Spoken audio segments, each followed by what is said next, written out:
अस्सलामु अलैकुम वरहमतुल्लाहि वबरकातुह।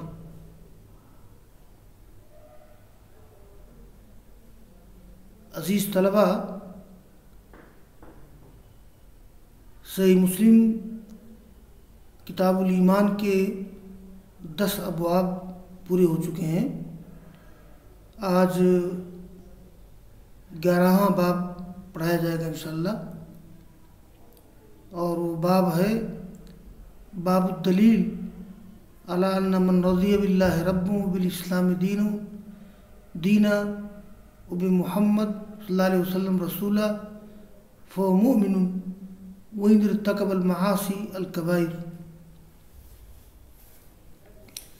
लेकिन मैं इस बाब से पहले कल जो सबक पढ़ाया गया था उसमें एक बड़ी दिलचस्प चीज़ बाकी रह गई थी, और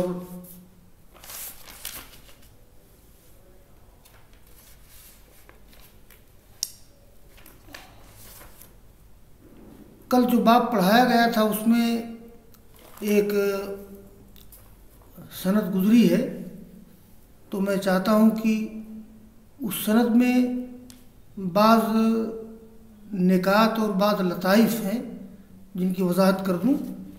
कल मैं वजाहत नहीं कर सका था वक्त की तंगदमानी की वजह से। देखिए, वो सनद ये है, आखिरी हदीस से पहले की जो हदीस है जिसमें इत्बान बिन मालिक रज़ियल्लाहु ताला अन्हु का वाक़या ज़िक्र किया गया है, उसमें सनद ये है, हद्दसना साबितुन अना अनस इब्न मालिक क़ाल हद्दसनी महमूद बिन रबी अन इत्बान बिन मालिक। साबित कहते हैं, साबित रवायत करते हैं अनस बिन मालिक से, और उन्होंने कहा कि मुझसे बयान किया महमूद बिन रबी ने, और बात करते इत्बान बिन मालिक से। यहाँ देखिए, इस हदीस में एक लतीफ़ा नुक्ता ये है कि इज्तमा फ़ीह सलासत सहाबियून बाज़ुहुम अन बाज़ वहुम अनस व महमूद व इत्बान। यानी इस सनद में 3 सहाबा किराम इकट्ठा हो गए हैं। देखिए, अनस बिन मालिक भी सहाबी हैं, महमूद बिन रबी भी सहाबी हैं, और इत्बान बिन मालिक भी सहाबी हैं। तो अनस बिन मालिक रवायत करते हैं महमूद बिन रबी से, और बात करते हैं इत्बान बिन मालिक से। तो बाद असनाद में ऐसा भी होता है कि एक सहाबी डायरेक्ट अल्लाह के रसूल से रवायत नहीं करता है, बल्कि किसी सहाबी से रवायत करता है, या कभी एक सहाबी दूसरे सहाबी से, दूसरा फिर एक तीसरे सहाबी से, और वो अल्लाह के रसूल से रवायत करता है।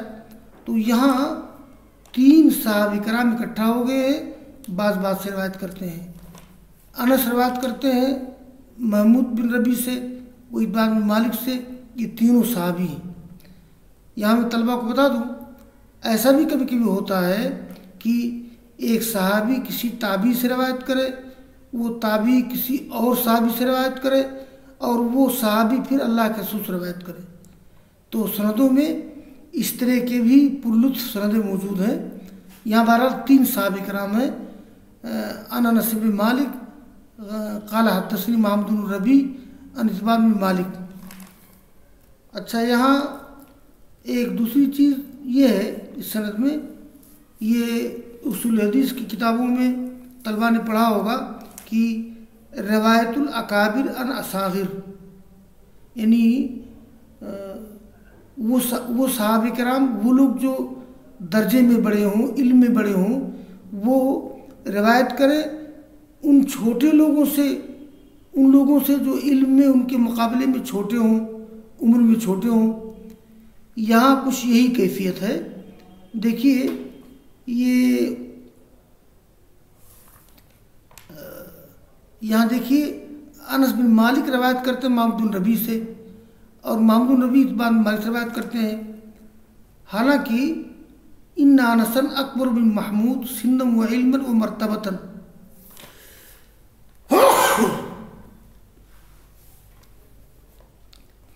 यानी अनस रज़ी अल्लाह ताला अन्हु ये महमूद से बड़े हैं उम्र में, इल्म में, मर्तबा में, मगर रिवायत करते हैं महमूद बिन रबी से। तो ये एक नुक्ता ये हो गया। अलबत्ता एक चीज़ फिर यहाँ पर यह है कि इस सनद में अनस रिवायत करते हैं महमूद से, महमूद इब्न मालिक से, और आगे की जो सनद है उस बाब की आखिरी हदीस की सनद हद्दसना साबित अन अनस क़ाल हद्दसनी इत्बा बिन मालिक, यानी साबित रिवायत करते हैं अनस बिन मालिक से, अनस रिवायत के इत्बा बिन मालिक से। तो गोया पिछली सनद में ये था कि अनस ने रवायत किया महमूद से, उन्होंने रवायत की इत्बा बिन मालिक से, और आखिरी हदीस में है कि बराह रास्त अनस रवायत करते हैं इत्बा बिन मालिक से। तो ये जो इसमें कोई तारुज़ नहीं है कि ये दूसरी रवायत में आ गया अन साबित अन अनस क़ाल हद्दसनी इत्बा बिन मालिक वहाज़ा ला युख़ालिफ़ुल अव्वल यक़ूलु नववी हाज़ा ला युख़ालिफ़ुल अव्वल फ़इन्न अनसन समिअहु अव्वलन मिन महमूद अन इत्बान सुम्मा इज्तमअ अनस बि इत्बान फ़समिअहु मिन्हु। अनस ने वो हदीस सुनी सबसे पहले महमूद बिन रबी से और वो इत्बान से रवायत करते हैं। गोया अनस ने महमूद बिन रबी के वास्ते से रवायत सुनी जो रवायत करते हैं इत्बान से, लेकिन फिर अनस की मुलाकात इत्बान से हो गई तो उन्होंने बराह रास्त इत्बान से वो हदीस पूछी। तो ऐसा भी होता है कि अब ये कोई रावी अपनी सनद को नुज़ूल से उलू की तरफ ले जाते हुए, यानी सनद को बजाय नाजिल के आली करते हुए अगर ऐसा मौका मैसर आ जाए तो आदमी ऐसा करता है।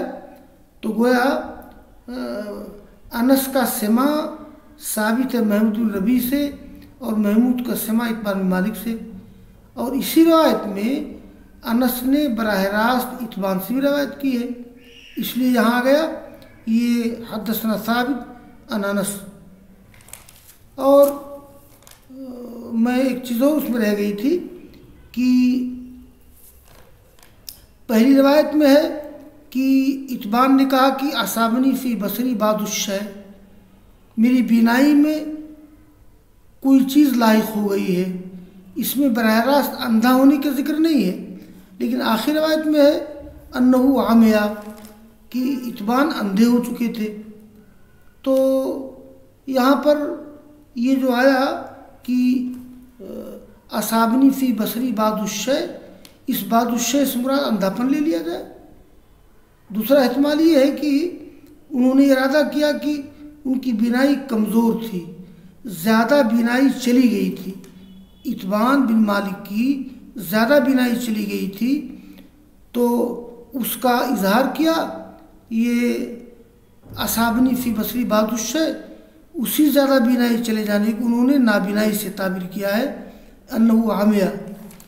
तो ये चीज़ें थोड़ी बाकी रह गई थी कल की रवायत में, जिसका जिक्र मैंने आज कर दिया है। और अब आइए जो हदीस आज पढ़ी गई है मैं उसकी तशरीह करता हूँ।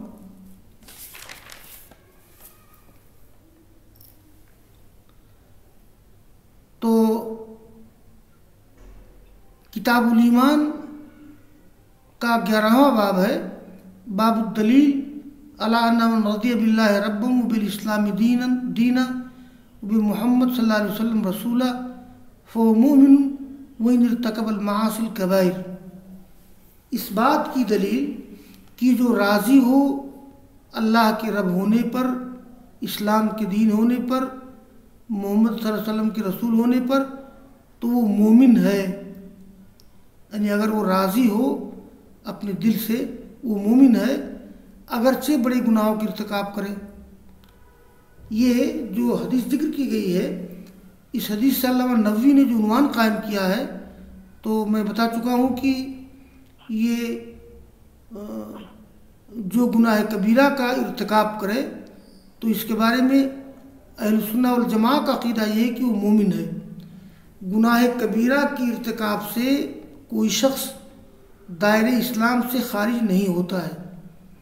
अलबत्ता मैं ज़िक्र कर चुका हूँ कि ख़वारिज के नज़दीक वो दायरे इस्लाम से खारिज हो जाएगा, और मुतज़िला के नज़दीक वो मोमिन नहीं रह जाएगा, बल्कि कुफ्र ईमान के दरमियानी मंजिले में रहेगा। उनके नज़दीक भी गोया वो ईमान के दायरे से खारिज हो जाता है। अलबत्ता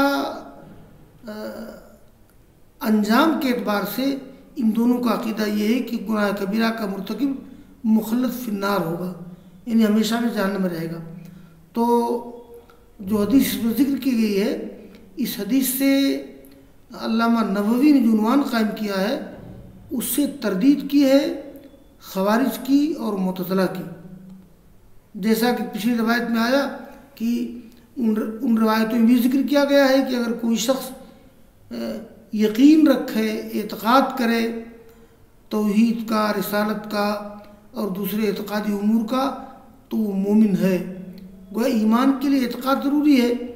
मैंने जिक्र किया था कि इस तरह से कर्रामिया के विरुद्ध हो जाता है, इसलिए कि कर्रामिया के यहाँ इक़रार बिल लिसान काफ़ी है, ला हाजता इला अक़दिल क़ल्ब, यानी क़ल्बी एतक़ाद की ज़रूरत नहीं है। बहरहाल इस बाब से तरदीद है मुतज़िला ख़वारिज की।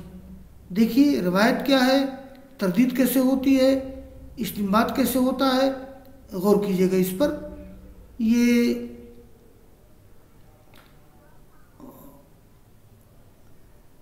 अब्दुल अजीज़ रवायत करते हैं, अब्दुल अजीज़ दरावर्दी रवायत करते हैं यजीद बिन अल-हाद से, वो मोहम्मद बिन इब्राहिम से, वो आमिर बिन सईद से, वो अब्बास बिन अब्दुल मुत्तलिब से, कि उन्होंने सुना रसूलुल्लाह सल्लल्लाहु अलैहि वसल्लम को बयान करते हुए।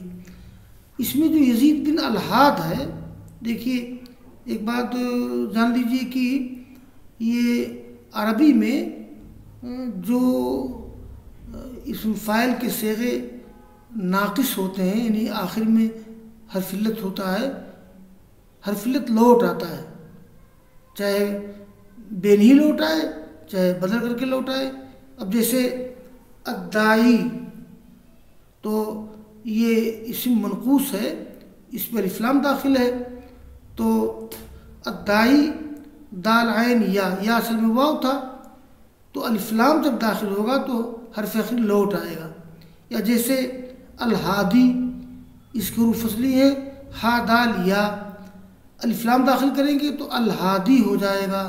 या जैसे ये अल-आसी आयन साद या, अलिफ्लाम दाखिल करेंगे तो अल-आसी हो जाएगा। हाँ, ऐसी इस मनकूस पे अगर अलिफ्लाम दाखिल न किया जाए तो हालत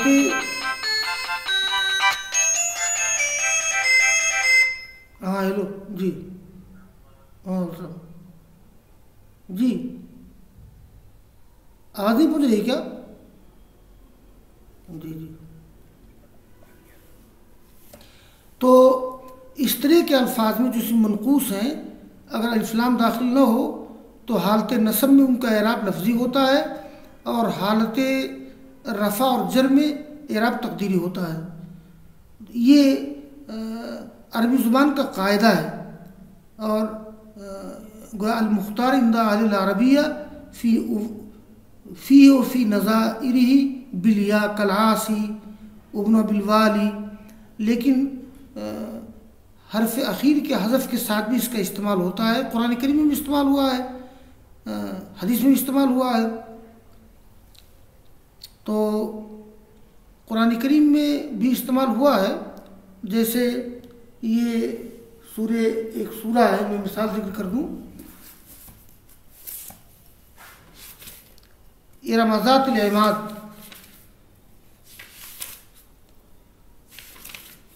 ये सूरा ये है,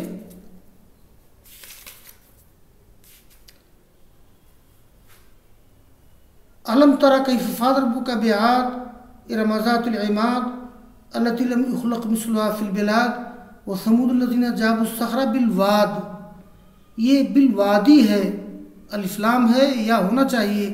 हम लोग जिस अरबी कायदे से मानूस हैं, तो अरबी कायदे में वसअत देनी चाहिए कि इसम मनकूस, इसम फ़ाइल पर अलिफ्लाम दाखिल हो तो उमूमन उसका हरफ आखिर हज़फ हो जाता है, लेकिन कभी कभी उसका हरफ आखिर हज़फ नहीं होता है, लेकिन कभी कभी हरफ अखीर को हज़फ करके इस्तेमाल कर सकते हैं। तो कुरान में इसका इस्तेमाल हुआ है, अलवाद इस्तेमाल किया गया है, अलवादी होना चाहिए। खुलासा ये है कि इसमें जो आ गया यजीद बिन अलहाद, असल में यजीद बिन अलहादी है, यानी जो अरबी का मशहूर कायदा है कि अगर इसम फ़ाइल इसम मनकूस हो उसके हरफ अखीर को हज़फ कर दिया जाता है, अगर उस पर अलिफ लाम दाखिल न हो तब हज़फ होता है हरफ अखीर। जैसे दाइन रामिन नस्ब जर की हालत में, और दाइन रामियन दाइन रामिन रफ़ा और जर की हालत में, और दाइन रामियन नस्ब की हालत में। लेकिन अलिफ लाम होने की सूरत में हरफ अखीर आमतौर पर होता है, कभी कभी हज़फ कर दिया जाता है, जैसे यहाँ है यजीद बिन हाद। हाँ, ये अब बात रवायत करते हैं ये कि सुना अल्लाह के रसूल कहते हुए ज़ाक़तामल ईमान मन रज़िया बिल्लाहि रब्बन व बिल इस्लाम दीना व बि मुहम्मदिन रसूला। उस शख्स ने ईमान का मज़ा चख लिया जो राज़ी हुआ अल्लाह के रब होने पर, इस्लाम के दीन होने पर और मोहम्मद सल्लल्लाहु अलैहि वसल्लम के रसूल होने पर।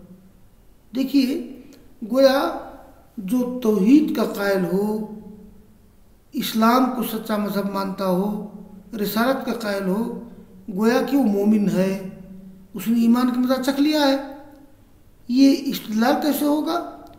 इसमें इस्तिदलाल यूँ होगा जो उन्वान में आ गया कि फ़व मोमिनुन वही निर्तकबल मासी अल कबाइर। तो इस्तिदलाल यूँ होगा कि इसमें जो लफ्ज़ मन है वो मन आम है, हाज़ल हदीस आमुन ले मुर्तकिबिल मासी वग़ैरहिम। ये हदीस आम है सबको, यानी गुनाह कबीरा के मुर्तकिबीन को भी और गुनाह कबीरा का इर्तिकाब न करने वाले को भी। तो ईमान का मज़ा चख लिया उसने जो राज़ी है अल्लाह के रब होने पर, इस्लाम के दीन होने पर, मोहम्मद के रसूल होने पर।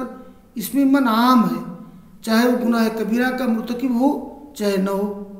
लिहाजा इस हदीस के उमूम से बात साबित होती है कि अगर कोई शख्स तौहीद का, रिसालत का, दीन की सदाकत, इस्लाम की सदाकत का कायल हो, वो मोमिन है बहरहाल, अगरचे वो गुनाह कबीरा का इर्तिकाब करे, यानी उससे गुनाह कबीरा का सुदूर हो जाए, उसे मोमिन कहा जाएगा।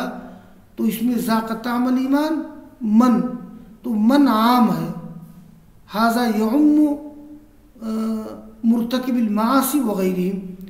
इससे इस्तिदलाल करते हुए अल्लामा नववी ने उन्वान कायम किया है बाबुद दलील अला अन्ना मन रज़िया बिल्लाहि रब्बन व बिल इस्लाम दीना व बि मुहम्मदिन रसूला फ़हुव मुमिनुन व इन इर्तकबल मासी अल कबाइर। बस वाखिर दावाना अनिल हम्दुलिल्लाहि रब्बिल आलमीन।